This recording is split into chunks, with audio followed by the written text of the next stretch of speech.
Kişi işdən evə yorğun gəlir. Qadın isə deyək 1 və yaxud 2 uşağa səhərdən axşama baxıbdı. Durmadan yemək verib, paltar yuyub, evi təmizləyib, dükana düşüb nəsə alış-veriş edib və s.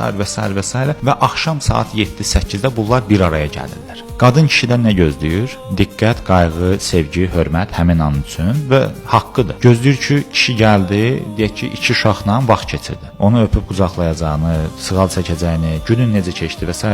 soruşacağını gözləyir və yenə deyim, haqqıdır. Yəni bu normal insanlar arasında olmalı olan şeydir. Kişi isə 9 saat, 10 saat işləyib, tıxaclarımızı da nəzərə alsaq 1 saat, 2 saat, yəni ömrünün yarısı da yollarda gedibdi. Müdürdən nəsə bir söz eşidib, nəsə alınır, alınmır, maddi dərdlər, fikirlər və s. bütün hamısı beynində. Gəlib axşam saat 8-də evə çıxırdı. Bu da gözləyir ki, bütün o səs-küydən sonra gəlib evdə sakitçilik olacaq. Ki uşaqlar səs salmasın, mənə dəyib dolaşan olmasın. Mən də hörmət, qayğı, anlayış gözləyirəm. Qadın da anlayış gözləyir, kişi də anlayış gözləyir. Amma 5 dəqiqə sonra onların arasında bir dava qırğın çıxır ki, sən məni başa düşmürsən, o deyir ki, sən məni başa düşmürsən, mənə dəyər vermirsən, mən bütün gün evdə əziyyət çəkirəm, o deyir mən də bütün gün işdə əziyyət çəkirəm və s. Yenə deyirəm, ikisi də eyni şeydən danışır və ikisinin də ehtiyacı olduğu şeylər belə oxşardır. Amma bir-birini başa düşmürlər.